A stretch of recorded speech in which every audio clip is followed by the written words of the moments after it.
عباد الله رجال الله عباد الله رجال الله bí kàsídà náà bá rẹ̀ níláyé ọ̀rọ̀ bárò lèmúdà máyì ló ti jáde àyínú náà bí àwònílá wọ́kúnù àwòdàná bílá hasana sọ bí fọ́nilélá bí hákìlá ìjálá láì àyínú náà bí àwònílá la ilaha illallah la ilaha illallah la ilaha illallah la ilaha illallah wala hadi uyara aya salati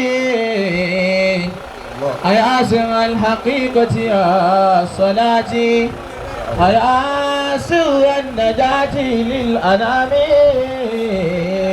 أيا بين العلوم يا صلاتي يا أهل الشمائل زيلوني ننظر محمد بعيوني الشمائل زيلوني ننظر محمد بعيوني يا صلاتي خادمكم يا حيا صلاتي خادمكم مما شعبكم كامرة وائل فيبتكم دوام بزيد الجيلاني لا إله إلا الله لا إله إلا الله لا إله إلا الله لا إله إلا الله. أعوذ بالله من الشيطان الرجيم. بسم الله الرحمن الرحيم. آمين. اللهم صل وسلم على سيدنا محمد صلى الله عليه وسلم وعلى آله وأصحابه وسلم. آمين. Akí Ọlọ́run. Allahu akbar. Gbogbo ẹni bá mọ̀ pé Ọlọ́run ló dáhùn,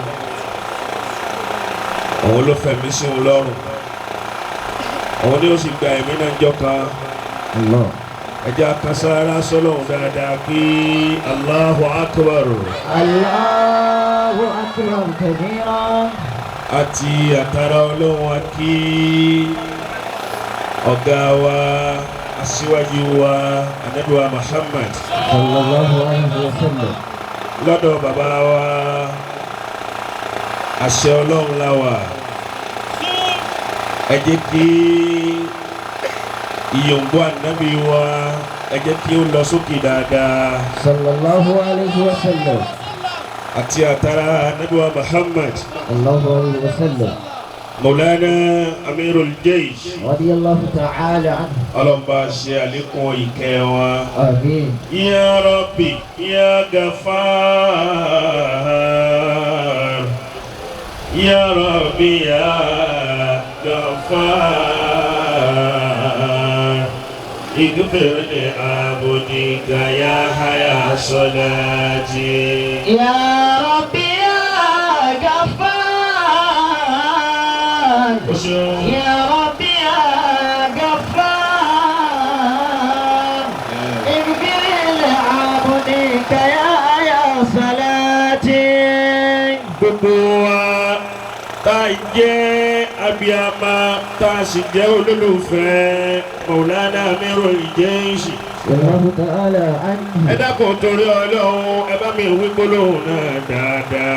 Ya Rabbi ya Ghaffar ya Rabbi ya Ghaffar ighfir li abdika ya haya sala. Ẹ dákun ẹ bá mi wí torí Ọlọ́run. Ya Rabbi ya Ghaffar. Ṣé o yà sí? Ya Rabbi ya Ghaffar. Ighfir li abdika ya salati. A tọrọ kẹ́hìnkẹ́ fún Maulana Amirul Jaysh lọ́wọ́. واغفر له زلات. Ẹ dákun ẹ bá mi wí. واغفر له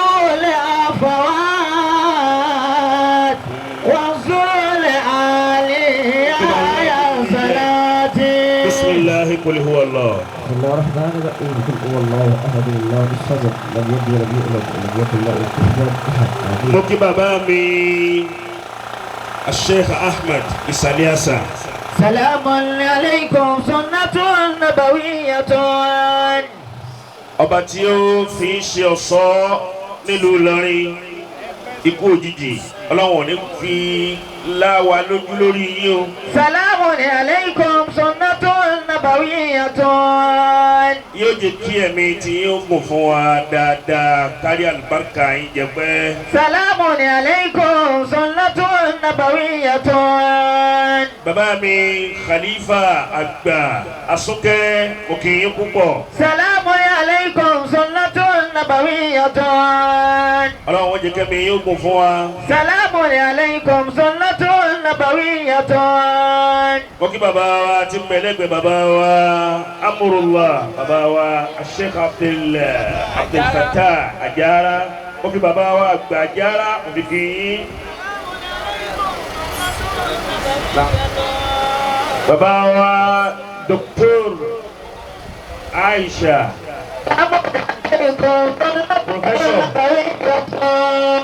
wọ́n ìsìn dọ́kítọ̀ pòfẹ́sọ̀ ni wọ́n. سلام عليكم ẹ dákun ẹ foríjì mí. ọlọ́run ó jẹ́ kí ẹ̀mí yóò gùn fún wa. سلام عليكم سنة نبوية mo kí bàbá wa tí ń bẹ lẹ́gbẹ̀ẹ́ wọn ọlọ́run kó ṣàdé kí ẹ̀mí yóò gùn fún wa. سنة نبوية mo kí bàbá wa Yasin bàbá ọlọ́jọ́ ọdún tànàbí tòní. سنة نبوية bẹ́ẹ̀ bá rí mọ́ra yín lónìí yóò mọ̀ pé lónìí lẹ́kọ̀ọ́ ànábì jáde. سنة نبوية ọba tí ó ṣe tòní náà nírọ̀rùn aṣọ pọ̀lọpọ̀ ọdún lẹ́yìn. سلام عليكم سنة نبوية gbogbo abiyama tó fẹ́ kí ìṣe ọmọ oṣooju ẹ̀mí o bóyá bó ànábì ju ẹni tí ń bẹ lẹ́gbẹ̀ẹ́ rẹ̀ lọ. سلام عليكم سنة نبوية mo kí bàbá wa al-imam hasbunallah. سلام عليكم سنة نبوية ọba tí ó ti fi ṣe aṣáájú ẹ̀sìn ọlọ́run ò ní sọ yín dèrò ẹ̀. سلام عليكم سنة نبوية mo kí bàbá mi onílé márùn-ún. سنة نبوية àwọn kan Ìlọrin kan àwọn kan Markazi kan ni. سنة نبوية ẹ̀mí gígùn tó nara tá kàláfíà ọlọ́mọṣàjò bá yín jù báyìí lọ. سنة نبوية ọlọ́pàá èèyàn òrùkú ànábì mọ́. سنة نبوية mo kí bàbá mi Fakhrul Ulama. سلام عليكم سنة نبوية lánàá ẹ̀ ń tuntun ní lónìí náà ẹ̀ tuntun lọ́la náà ẹ̀ túnbọ̀ tuntun ní. سلام عليكم سنة نبوية òkúta náà bàbá wa Fakhrul Ulama ẹ̀rí tí ó jẹ́ dàgbà àníyàn tó dá àti iṣẹ́ rẹ̀ àti ìrìn rẹ̀ àti ọ̀rọ̀ rẹ̀ àti kọ́dà fóònyàn tí bẹ lọ́kàn yín ni. سلام عليكم سنة نبوية ẹ̀yin náà ní gíláàsì wa gbogbo tí máa bá gíláàsì tí fi ń rún jégéjégé ọlọ́mọdé ọba yín. سلام عليكم سنة نبوية mo kí bàbá wa Yusuf Amora. سلام عليكم سنة نبوية bàbá aláníyàn dáadáa onínúure ọlọ́kàn rí. سنة نبوية ọlọ́wọ́ á fi ṣe ẹ̀san dáadáa fún bàbá wa Amurullah. سنة نبوية gbogbo ìgbà tí yá bá wà níbí báyìí ẹ máa lọ ẹ máa bọ̀ tóde bàbá wa ó lè dùn torí ẹ mà pé ó bá yẹ wọ́n ẹ̀yin ló yẹ. سلام عليكم سنة نبوية bàbá wa Imam Hasbunallah kò rí bẹ́ẹ̀ nínú ilé mi. سنة نبوية Ọlọ́run fi wọ́n ṣàdánwò fúnra wọn ni àmọ́ kò rí bẹ́ẹ̀ nínú ilé wa. Sunnatun nabawiyyatun. Nínú ilé wa nínú ilé àmúra. Sunnatun nabawiyyatun. Pẹ̀lú bọ́lọ́run ti ṣe fún yín ẹ wá rẹra yín lẹ̀ fáwọn aṣáájú. Ilé mi gbogbo ọmọlẹ́yìn yìí máa ń gbé kòtò ọ̀tá fáṣáájú ẹ̀ ni. Sunnatun nabawiyyatun. Bẹ́ẹ̀ bá wá wo ilé náà ìpẹ́ tí fi dahoro. Sunnatun nabawiyyatun. Ọlọ́run wọlé àwọn mẹ́yìn tí wọ́n ń bẹ níkàlẹ̀. Bàbá wa Yusuf Amúra Ọlọ́run ò ní jẹ́ máa padà sí ibú. Salamun alaykum sunnatun nabawiyyatun. Àwọn èèyàn fẹ́ sàmì fún yín àmọ́ wọ́n bízì. Salamun alaykum sunnatun nabawiyyatun. Gbogbo ẹni bá fẹ́ kọ́ máa wọ́n gé èèyàn láyé kó bá ń pariwo àmín. Salamun alaykum sunnatun nabawiyyatun. Mo kí gbogbo ẹ̀yin bàbá tẹ wà níkàlẹ̀. Mo kí àfa wa. Àfa wa rọ ìdù gbogbo àgbáyé. Salamun alaykum sunnatun nabawiyyatun. Mo kí bàbá wa, mo kí yín púpọ̀, mo kí bàbá wa ti bẹ̀lẹ́gbẹ̀ẹ́ yìí. Mo kí ẹ̀yin ìyá wa, ó débẹ̀ ó dẹ̀rọ̀. Salamun alaykum sunnatun nabawiyyatun. Bàbá mi Maulana Amirul Jaysh. Yallahu ta'ala anhu. Àwọn ni wọ́n máa wí bẹ́ẹ̀. Wọ́n ní gbogbo tọ́lọ̀ ń bá ṣe fún yẹn láyé. Tó bá yọ tẹ̀yìn ìyá wa kú òun bẹ́ẹ̀, Ọlọ́run ò sóore fún. Salamun alaykum sunnatun nabawiyyatun. Bàbá wa máa ní Ọlọ́run ní tó wọ́n fi ṣẹ̀san bàbàrà. Fẹ́ni tó bàbàrà òun láyé kò pé ní kíní kan ìyá wa náà ni. Bó bá dùn máa yẹ Yorùbá Nábì lẹ́ẹ̀mẹ́ta kéré. Salamun alaykum sunnatun nabawiyyatun ijabatun. Faridun ala kulli muslimin. Mo wá darí kíkí mi sọ́dọ̀ bàbá onímúre. Bàbá ọlọ́kàn rẹ̀, bàbá aláníyàn rẹ̀, bàbá tí ò fi wálẹ̀ lọ́tí Maulana Amirul Jaysh ti kú. Bàbá wa àṣẹ Ọlọ́run. Ọdún tó lọ náà ló dàbí àdáyìn. Tẹ́ ń pé bàbá mi Amirul Jaysh láyé yìí bàbá wa ń bẹ ní umura wọ́n wá fi mi ránṣẹ́ pé kí n máa bọ̀ wá sáyé yìí lọ́dún tó lọ. Bàbá wa àṣẹ Ọlọ́run rírí mi tí wọ́n wá rí mi lọ́dún náà. Bàbá ìmáàmù hasbunallahu wọn ò bínú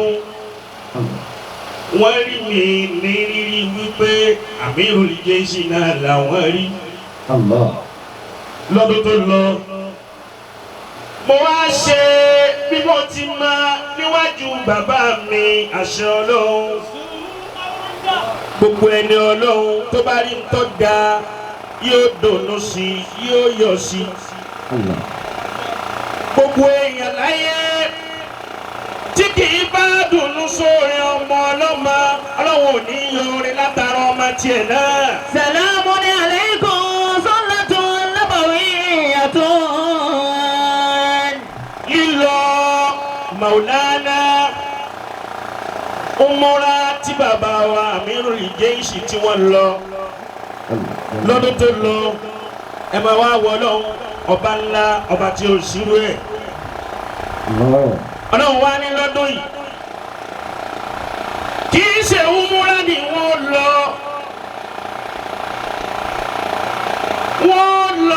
ààyè tó ṣe wípé àní fojú kanra wa máláyé. Lọ́dún tó lọ ṣe bá retí wọn pé wọ́n fẹ́ dé ẹ wá wo wá sí ńláńlá tọ́lọ́ ń ṣe lọ́dún tó lọ sọ́dún yìí. Ọlọ́run ní ìrìn àjò tí wọ́n rìn lọ́dún yìí èyí tí wọ́n lọ tí wọ́n ní dé mọ́ ni. Àfáwọn aláya ẹ pẹ̀lẹ́ bàbá àṣẹ ọlọ́run wọn ò wá ṣàbòsí wa wọn ò ṣe jàmbá wọn wá wò wípé àmírù tí mo pè lọ́dún tó lọ àmírù náà ní tó pè lọ́dún yìí. Allahu akbar. ẹ wo ìwà bá a bá ń kójọ ní tìtorí tànàbì. Sallallahu alayhi wa sallam. àwọn èèyàn yòókù ń ṣe ọlọ́run dáadáa. Sallallahu alayhi wa sallam. ṣé ìwà nábì ṣe ń bẹ fún wa. ìwà tí bàbá ní àṣẹ ọlọ́run ìwà tí wọ́n hù lónìí wọ́n rántí àná ni wọ́n sì rántí pé níjọ́ kan àwọn náà dá gbogbo ẹ̀ lẹ̀ àwọn náà kú láyé bẹ́ẹ̀ àbá ti wá ṣe ẹ̀yin olólùfẹ́ bẹ́ẹ̀ ni wọ́n ti ṣẹ̀yìn tiẹ̀ náà ọlọ́run mójútó ẹ̀yìn tiẹ̀ náà àṣẹ ọlọ́run wá fi wálẹ̀. Allahu akbar. A dúpẹ́ fún yín púpọ̀. Alhamdulillah. ọba tí wọ́n ń tò bí ti ń tò tá a torí tọdún yìí náà ṣe bá a ti rí ṣe yìí ọlọ́run ò ní gbẹ̀yìn kúrò lọ́wọ́ wa. Àmín ya Allah. ẹ dákun àmì yẹn lọlẹ̀ púpọ̀. Àmín ya Allah. bá a bá ń kójọ ní títorí ànábì. Sallallahu alayhi wa sallam. ẹ yòókù ń ṣe ọlọ́run dáadáa. Sallallahu alayhi wa sallam. irú wa tí bàbá wa tí wọ́n wù lónìí. ẹ dákun torí ọlọ́run ẹja mú wà náà. ẹ wọ àwọn bàbá wa tí wọ́n jókòó bàbá wa fáàrù náà jókòó yìí. bàbá wa olè márùn ni wọ́n jókòó yìí. bàbá wa àmúra ni wọ́n jókòó yìí. bàbá wa ìmáàmù àsìkúnàláwò ni wọ́n jókòó yìí. wọ́n rẹ̀ra wọn lẹ̀ fọlọ́hún fáànù nẹ́bì. Sallallahu alayhi wa sallam. a'udhu billahi minash shaitanir rajim. laqad kana lakum fi rasulillahi uswatun hasanatun liman kana yarju Allaha wal yawmal akhir wa dhakara Allaha kathira. A'udhu billahi minash shaitanir rajim. Bismillahir rahmanir rahim. Ala laqad kana lakum في رسول الله أسوة حسنة. wájú bàbá mi àṣẹ ọlọ́run láwà ẹ jẹ́ kí pọ̀ yín ó gbá jìjì. لقد كان لكم في رسول الله أسوة حسنة لمن كان يرجو الله واليوم الآخر وذكر الله كثيرا. لقد كان لكم في رسول الله أسوة حسنة لمن كان يرجو الله واليوم الآخر وذكر الله كثيرا. àríkọ́sẹ̀rẹ̀ ara nàbí láti rí ìwà rẹ̀ ọ̀rọ̀ rẹ̀ ìrìn rẹ̀ ìṣesí rẹ̀ àníri níbi kan kò ní jọ tẹnìkan ara nàbí Muhammad gbogbo ẹ̀ wà. لقد كان لكم في رسول الله أسوة حسنة. nítorí òṣè ọlọ́run a máa wá wo ìwà lọ́tọ̀ a máa wò wà nábì lọ́tọ̀ ìwà nábì ò ní jọ ìwà ẹni tí ń pera rẹ̀ láàfáà ànábì sì tó bẹ̀ wọ́n jù bẹ́ẹ̀ lọ inna Allaha wa malaikatahu yusalluna ala nabiyyi الله عليه وسلم. yusalluna ala nabiyyi. الله عليه وسلم. mo dákọ̀ ànábì ẹ̀ yòǹbó ẹ̀ dáadáa. يصلون على النبي. أيها الذين آمنوا صلوا عليه وسلموا تسليما.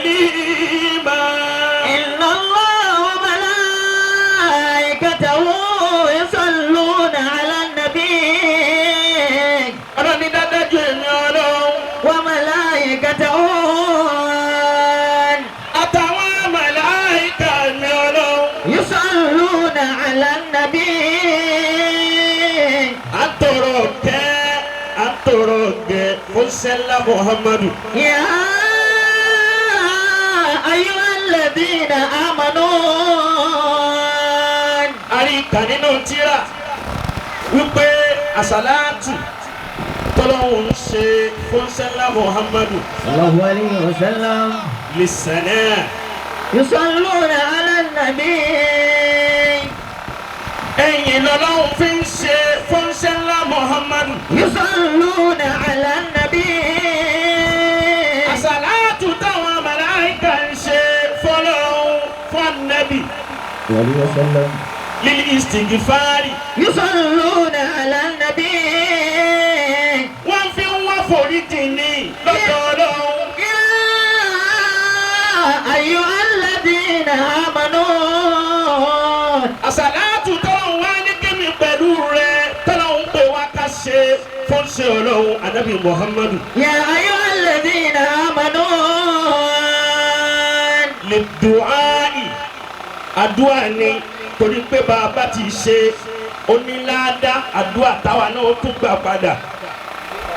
ẹni bá ṣàṣàlátù ọyọ kan fún ṣe Ọlọ́run Muhammadu صلى الله عليه وسلم á fi fún oníláàdá mẹ́wàá. bí a bá ṣe àṣàlátù fanabi صلى الله عليه وسلم àìmọye láàdá ni ó gbà níwájú Ọlọ́run. يا أيها الذين آمنوا gbogbo ẹni tí ń bá wá gbé súnà nábì kiri صلى الله عليه وسلم bí ò bá wá níwà fùlùfùlù ni kìí ṣe èèyàn. الله gbogbo ẹni tí ń bá ń gbé التوراة والإنجيل la ilaha illallah la ilaha illallah القرآن وجبريل والتوراة والإنجيل la ilaha illallah la ilaha illallah. عليه وسلم ààyùbọ̀ ànábì máa صلى الله عليه وسلم ànábì sọ pé الله عليه وسلم Ọlọ́run sọ fún àwọn wípé gbogbo tóun bá ṣe fún ẹrú òun الله èyí tó bá dùn jù òun ló dùn mọ́ wọn Ọlọ́run. الله أكبر bàbá wa tí mo fi tọ̀wọ̀tọ̀wọ̀ dárúkọ wọn أدام الله حياته bàbá wa àṣẹ Ọlọ́run أدام الله آياته àwọn àwa kan bẹ tọ́lọ̀ ń ṣe fún bàbá حياته tó ṣe wípé gbogbo ẹni Ọlọ́run bá ṣerú ẹ̀ fún láyé yóò kúnlẹ̀ dáadáa. الله أكبر ألا إن أخلاق الرجال فإنمت فأربعة منها تفوق على الكل. ألا إن أخلاق الرجال وإنمت وأربعة منها تفوق على الكل. sọ̀rọ̀ la máa ṣe ra rẹ pẹ̀lẹ́pẹ̀lẹ́ bá a ti ń hàn bọ̀ tẹ́lẹ̀tẹ́lẹ̀ o ẹ́ńjìnì dàmbà wọn. ألا إن أخلاق الرجال فإنمت وأربعة منها تفوق على الكل. وقالوا بلا كبر وقالوا بلا كبر وصفهم بلا أذى وجود بلا من وصفهم وحلم بلا ذل. وقالوا بلا كبر وصفر بلا ذا. ìwà mẹ́rin kan bẹ́ẹ̀ bíyàn bá ti ní gbogbo nǹkan ló ní láyé. ألا إلا خلاق الرجال فإنمت. bàbá wa fakhrul ulama'i الله حياته ẹwà àtijọ́ tẹ́ ẹ ti ń bọ̀ الله حياته pẹ̀lú bẹ́ẹ̀ náà ìtẹríba ni pẹ̀lú gbogbo ntọ́lọ́wọ̀n ọba tó ṣe fún yín bàbá mi àṣẹ ọlọ́run دام الله حياته nínú tèmi fi wá tọ́ sára wọn pátápátá òun náà ni àwọn ìwà tí mo fẹ́ mọ̀ kà yìí. فاربات من تفوق على الكل ẹ dákun torí ọlọ́run ẹ̀yin ìyá wa ẹ fún wa ní ìṣẹ́jú díẹ̀. وقار بلا كبر وقالوا بلا كبر وصفهم بلا أذى bàbá wa àṣẹ ọlọ́run wọ́n lè ra wọ́n lẹ̀. وقار بلا كبر وحلم بلا ذا bàbá wa àṣẹ ọlọ́run wọn ò ní gbéraga. وقار بلا كبر وصفهم بلا ذا kọ́rùn bílà kébùrín ìfarabalẹ̀ tí ò ní gbéraga nínú. قار بلا كبر bí wọ́n ti pè mí wípé lọ́dún yìí èmi náà làwọn fẹ́ kí n wá àwọn rántí àná àwárí aládùúgbò tí wọ́n ti pè mí الله lónìí la ṣẹ̀ṣẹ̀ wá ríra. وقار بلا كبر bàbá wa pàdé mi nínú mọ́tò àwọn ń bọ̀ wá èmi náà ń bọ̀ bàbá ní kí dírẹ́fà àwọn park wọ́n wá bọ́ọ̀lẹ̀ bí wọ́n ti tó. وقار بلا كبر وصفهم بلا ذا àyìnbó igbó slow la dálẹ̀ láàárọ̀ yìí lọ́sàn-án yìí. bàbá wa ní ìwọ kan mo bọ́ọ̀lẹ̀ fún Shehu Salati ni mo bọ́ọ̀lẹ̀ fún. وقار بلا كبر وصفهم بلا ذا wọ́kọ́rùn bílà kìbùrín ìfarabalẹ̀ tí ò ní gbéraga nínú. وصفهم بلا ذا ẹlòmíì ò tí ì tó ìkànnà bàtà wọn ó ti rúkẹ ó ti ríra rẹ̀ ó bá a ti tó ní. وقار باتريني. بلا كبر وصفهم بلا ذا wọ́n sọ fún wọn bílà àzá káwá lámójú kò lérí ntẹ̀yàn bá ṣe fún ni tó dùn ni. bàbá wa ṣe ọlọ́run wọn lámójú kò. وصفهم بلا ذا bàbá wa Yusuf Amúra wọn rẹ́rìn. وصفهم بلا ذا lọ́dún tó lọ pẹ̀lú àìwá Maulana Amirul Jayshi. رضي الله تعالى عنه bàbá ò wá fi bínú. صفهم بلا ذا wọ́n wá ní tí wọ́n á jòkó lẹ́gbẹ̀ẹ́ àwọn. وصفهم بلا ذا kí láǹfààní àfáà tó jẹ́ tó lámójúkò ọmọ ìyá rẹ̀. وصفهم بلا ذا kí láǹfààní àsàlátù tó ń lọ ìyá àdínì ìyá súnà ó lábójúkò bẹ́yàn bá ṣe ọ́ àfikọ́ gbẹ̀sán. وصفهم بلا ذا bó ti dùn bàbá wa àṣẹ ọlọ́run tó lọ́dún tó lọ bàbá Farul Ulama wọn wá sojú kó dùn àwọn bí wọ́n ti pàdé Maulana náà ni wọ́n pàdé mi ọmọ wọn. وقار بلا كبر وصفهم بلا ذا وقالوا بلا كبر وصفهم بلا عزاء. bàbá wa ṣe ọlọ́run wọ́n mú wa náà látara nábì. وقار بلا كبر وصفهم بلا ذا tora nábì Muhammad صلى الله عليه وسلم ẹ yòówó ànábì kó dùn mọ́ mi. صلى الله عليه وسلم àwọn ni wọ́n ní Safa ànábì ló ní àwọn ànábì ọlọ́run lọ́lọ́run fi kásà mójú kúò fún yàn àgàgà nábì Muhammad. وصفهم بلا ذا kódà nínú àwọn sàhábé tí wọ́n try láti ní Safa láti lámójú kúò wọ́n practice rẹ̀ bíi 20 years wọ́n practice káwọn lámojú kúò ní 20 years àmọ́ wọn ò rí ṣe. وصفهم بالأذى. a máa rí nínú àwọn sálàfí sọ́ọ̀lẹ̀ àfáàwọ̀ àgbà Sheikh Ibn Baz radiyallahu ta'ala anhu wọ́n gbìyànjú rẹ̀ fún 20 years wọ́n sì try. وصفهم بالأذى. káwa lámojú kúò ń bẹ fún bàbá wa ṣe Ọlọ́run.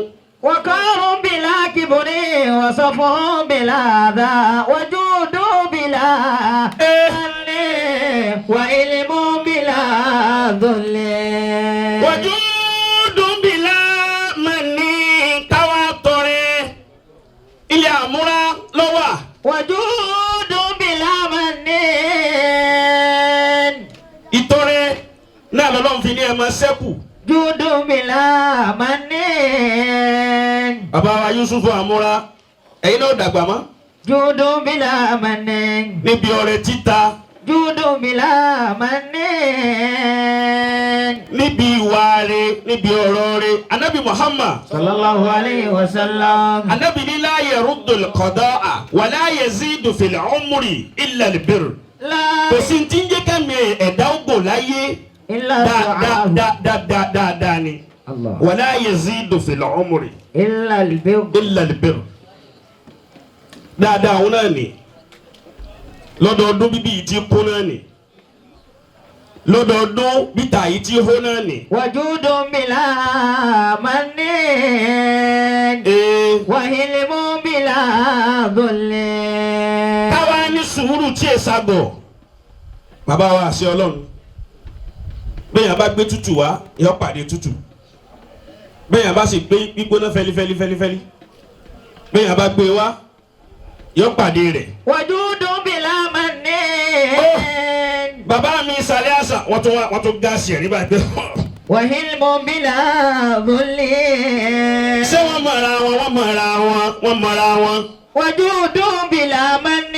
ìwọ wọn náà ní tí bàbá mi àṣẹ Ọlọ́run zu amúrìnlá ìwọ láwa ní tí wọ́n wí lálẹ́ yìí mo wá rí wípé láwa ní anabi Muhammad ni. وجود بلا من. وحلم بلا ذل.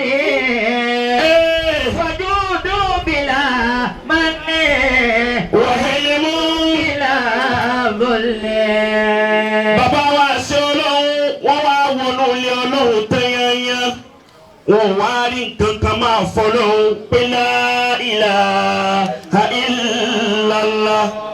لا إله إلا الله. wọ́n mọ̀ pé kò sí tí ó máa ṣẹ́kù tó ju ọkọ̀ Ọlọ́run lọ.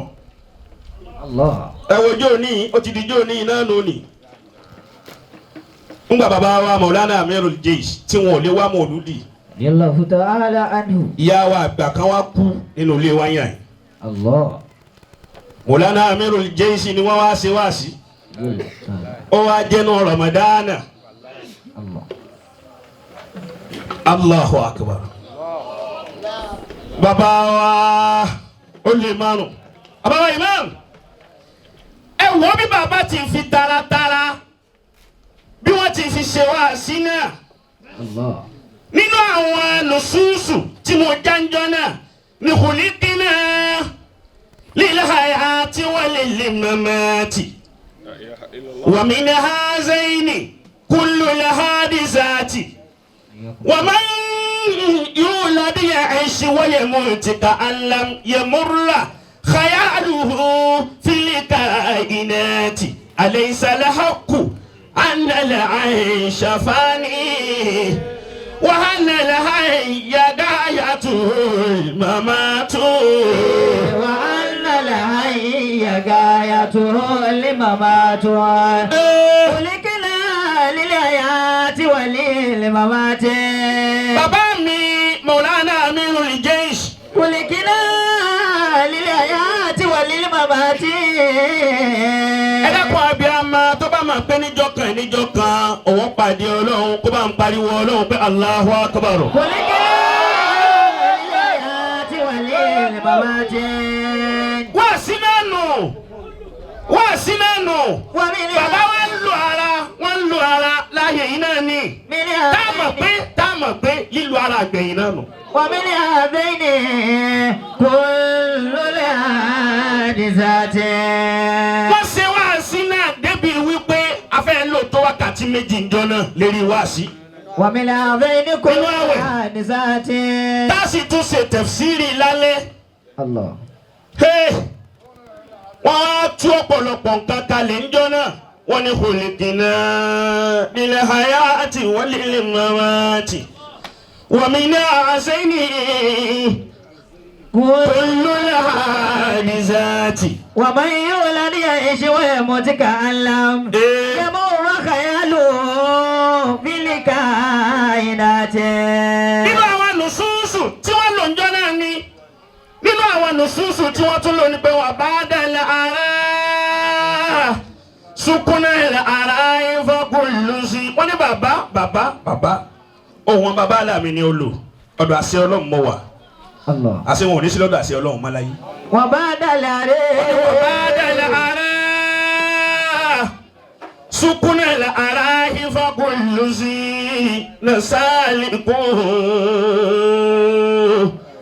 nasahalikun láyé gìrùránkà nasau. wọ́n bá dàlẹ́ ara sukunna ara ìfọkùnlùsí.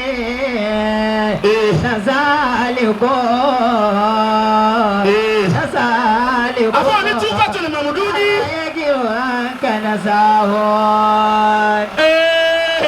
Wà bá dàlẹ́ ara ọ̀yẹ̀ chẹ́njẹ̀. Allahu ya Allah ya Allah. Bambina fakulubuna wa buluhatu. Sarahi Allah ya Allah ya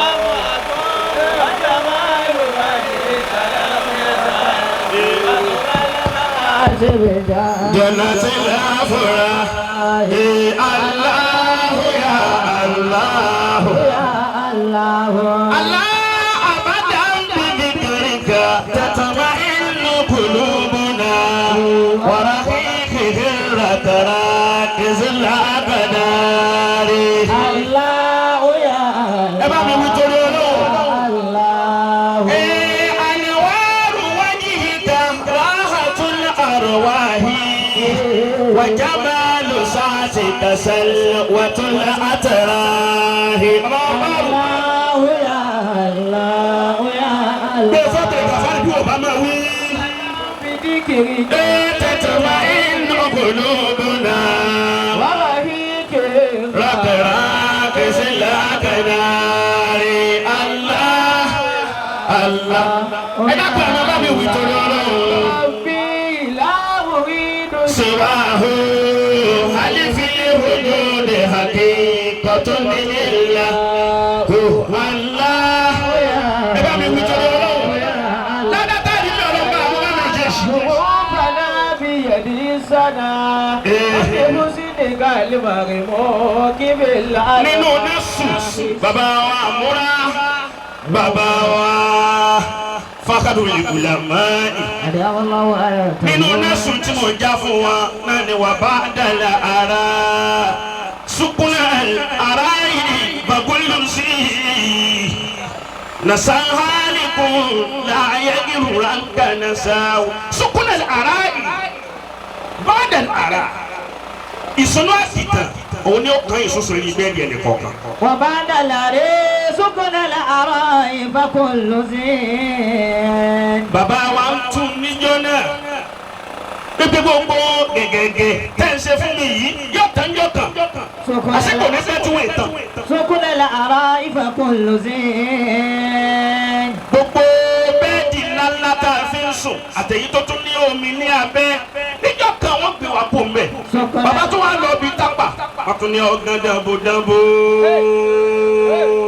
wà á dàbò bíyà ọ̀gá dàbò dàbò wà á dàbò bíyà. ọ̀gá dàbò dàbò. ọmọ ṣe o ikú mà lágbà. wà á dàbò bíyà. ọ̀gá dàbò dàbò. wọ́n ní bàbá wí dáadáa ọ̀dọ̀ àṣẹ ọlọ́mọ wa wí dáadáa bá ń kàmá sí tó fẹ́ dé nfòdì nínú àṣà Ramadana. ọ̀gá dàbò dàbò ìtumọ̀ rẹ̀ ní pé gbogbo tí ń bẹ òní bẹ́ẹ̀ máa ń yọ kan. wà bá dàlàrè sókùnà làárọ̀ ìfàkùnlù sí. bàbá náà ni àwa sí láyé mọ́ yìí. sókùnà làárọ̀ ìfàkùnlù sí.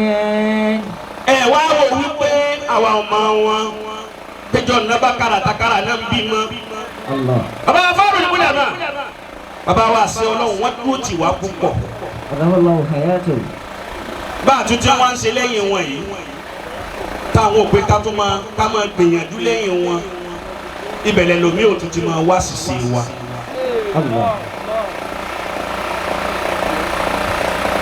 gbogbo ẹni tí ò bá ní gíláàsì tó dáa nílé láyé òun ní máa lọ lẹ́kọ̀ọ́ má gíláàsì ó gíláàsì.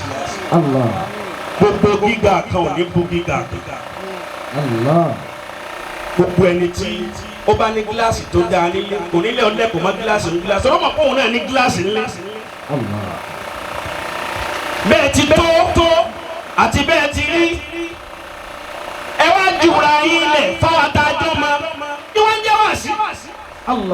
kí n má wí kankan yà yín lónìí bẹ́ẹ̀ tiẹ̀ pè mí bẹ́ẹ̀ rántí àná fahuwa al-wa'z.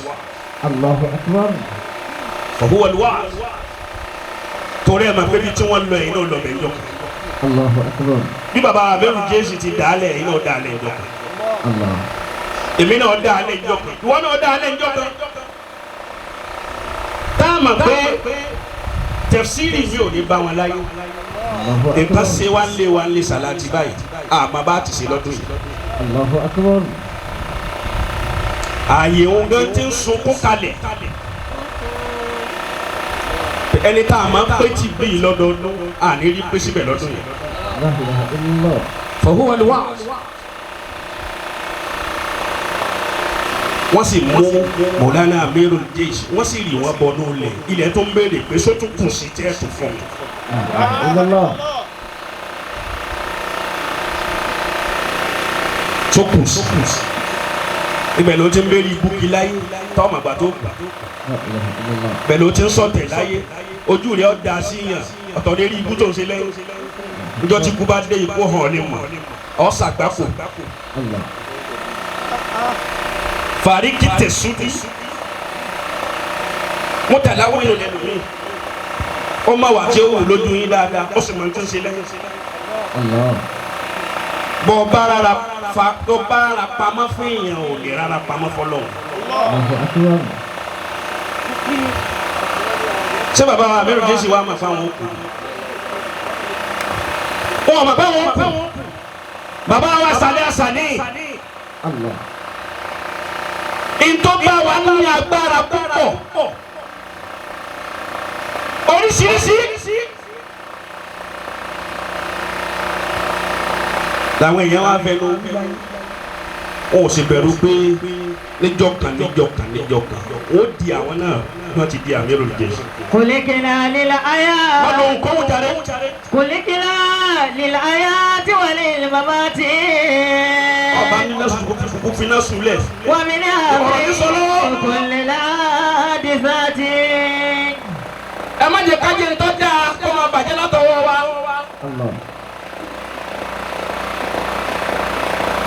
bàbá ṣe wá síwá níyà yẹn bíi pé wọn ò ṣe wá sí àwa délé Allahu Akbar. bàbá ìmọ̀ pé mo lu ara tó bá wọn mo lè lu ara wọn ní ìmọ̀ bí tálàfíà náà ti wá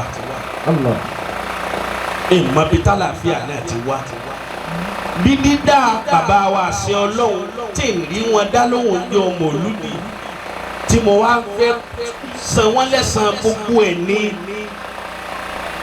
àmọ́ mo bẹ̀ ọlọ́run lọ́dún tí ń bọ̀ yín wọn ọdún ìta wà ń bẹ̀ yìí mo bẹ̀ ọlọ́run kọ́lọ̀ ní kọ́lọ̀ kó ṣe bẹ́ẹ̀ kí n lè wá àṣẹnu sàárè ni wọ́n ti máa ṣe.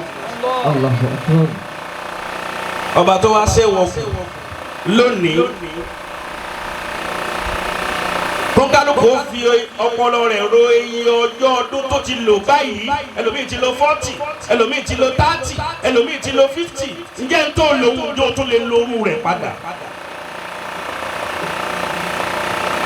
ẹlòmíì gbogbo tó kù tí ó lò láyé kò bí ọdún kan lọ mọ́ ẹlòmíì òjò oṣù kan lọ mọ́ ẹlòmíì òjò ọ̀sẹ̀ kan lọ fáà ti ń parimọ́ Ramadan yìí nísìnyí. Ọlọ́run ló máa yẹ tíra mi jẹ́ìsì tá a ti kágbó láti Masari ipe yóò dé títí ọdún yìí láì mọ iye àwọn nǹkan tí wọ́n fẹ́ tọwọ́ bọ̀ nínú Ramadan lọ́dún yìí Ọlọ́run ní tíra ni ó dé ìwọ tó ka tíra inú sàárì lọ́wọ́. ẹ jẹ́ ká lọ da ẹja lọ lánìyàn irú àníyàn tí bàbá wa àṣẹ Ọlọ́run lò fáwa yìí ẹlòmíì kẹ pẹ́lẹ́ nu ní kẹsì kú ní fònù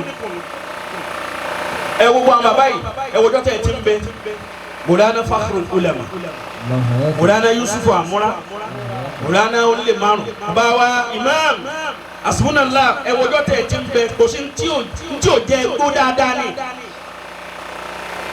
ẹ mọ iye èèyàn ti ń bẹ lábẹ́ tí wọ́n tara ti iná hàn láyé.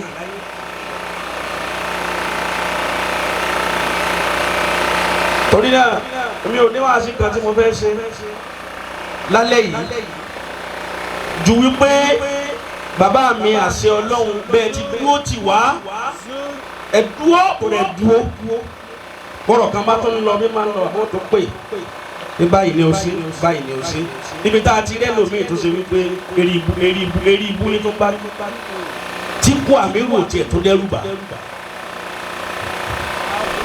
ẹni tó ní gbogbo nǹkan tó ti gbà lójú tọ́lọ̀ sí gbà lójijì bá wọn. òṣìṣẹ́ tó ṣe wọ́n hẹ́ẹ̀tì náà ni à ń gbádùn rẹ̀ ń bí à ń gbádùn rẹ̀ ń bí à ń gbádùn rẹ̀ ń bí à ń gbádùn rẹ̀ ń bí à ń gbádùn rẹ̀ ń bí káyọ̀ wá mójútó tó yẹ kéèyàn mójútó. ọ̀hún náà ni ọba tó sẹ́yìn kù fún wa ikú òjijì òní pààyàn mọ́ wa lọ́wọ́. Amina Allah. alibarika ọ̀la nẹ́bí Muhammad. Sallallahu alaihi wasallam. torí náà a mọ rírì rẹ̀ a sì mọ iyì rẹ̀ n tẹ́ ṣe fún wa yìí. wàláyé bàbá wa Imam wípé pè wá tẹ́ pè wá lọ́dọ̀ yìí fọwọ́ wọ̀lú wa wá sí náà nù. fọlọ́ wa wọlé akẹ́lùmọ̀ tí mo fẹ́ wí yìí lẹ́yìn tí bàbá wa Mawlana Sheikh Shazi tí wọ́n wí ńjọ́ tí à ń kó ọmọ bàbá wa Fakhrul Ulama jáde Ọlọ́run wọlé abẹ́ gbogbo iye tá a bá wí lówó ní Ọlọ́run bá wa fi dì í ní bọ́ńdù fún Mawlana Amirul Jaysh. ẹ dákun ẹ ṣe àmín ẹ dákun ẹ ṣe àmín dáadáa àti gbogbo tí ń jẹ́ òkú ẹnì kọ̀ọ̀kan wa náà Ọlọ́run wọlé òru èní Ọlọ́run bá wa kẹ́ gbogbo wọn. Ibadallah rijalallah Ibadallah rijalallah bí kàsídà náà bá rẹ̀ ní láyé Ọlọ́run Fakhrul Ulama yìí ló ti jáde àyínú nàbí àwònílá wakunu àwòdànà bìlá hasada sọ bifadilillah bihakillah rijala láì àyínú nàbí àwònílá la ilaha illallah la ilaha illallah la ilaha illallah la ilaha illallah. wọ́n á gbé gbogbo àwọn òkú wọn tá a ti dáko lóru ní ẹ̀mí wọ́n ti sọ̀kalẹ̀ ẹ̀mí Mawlana Sheikh Shazi náà ti sọ̀kalẹ̀ wọ́n á kàsídà wọn tó wá lálùbáríkà kí gbogbo ayé bọ́ọ̀ bá lókun lọ́rùn nìkan ni ọmọ tẹ́wọ́. Ibadallah rijalallah ayinuna bi awnillah wa kunu awnana billah asana sabi fadlillah bi hakillah rijalallah ayinuna bi awnillah madadi yadi ilayka liday tamudda yadayka nahwa yadi litunqisani wa tuzilani ila ma fihi li rashadi ونار الشوق في قبدي يزن من الأسود لنا زنون طبقت بلدي فلم يعلم بأنك بي حفي ناصر جبلي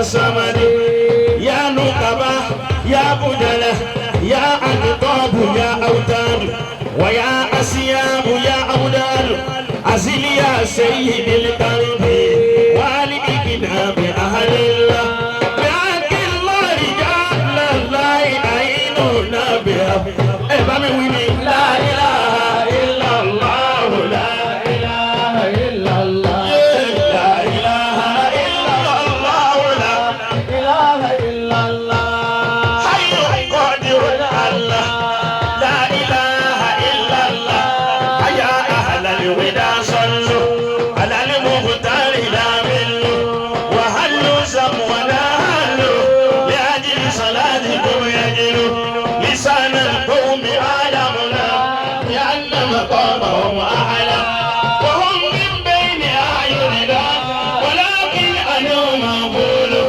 دهانا الحق بالسخر وهل بسنا من الخبر أيا الله يا الله تنادنا بأهل الله لا إله إلا الله لا إله إلا الله إليكم بس سكري يا دادا إلا الله لا إله إلا الله الله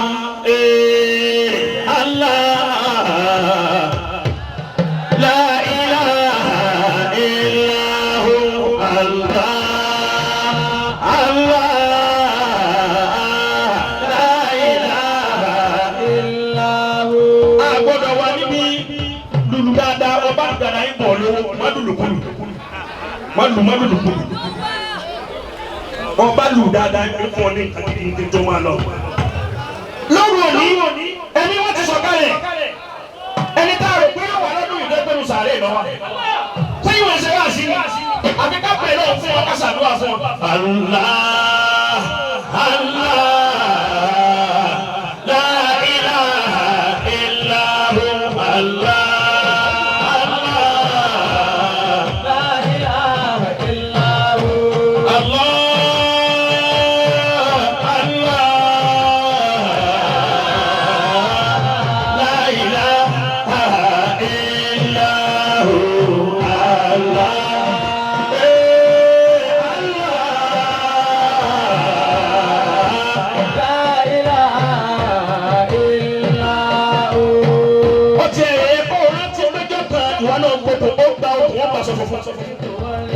wọ́n wá gbẹ́lẹ̀ 6 feet náà ni wọ́n wá ti ọ̀pọ̀ náà pẹ̀lú gbogbo ọlá rẹ̀. Allah Allah Allah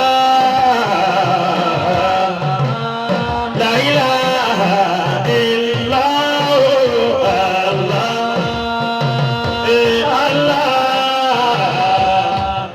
la ilaha illa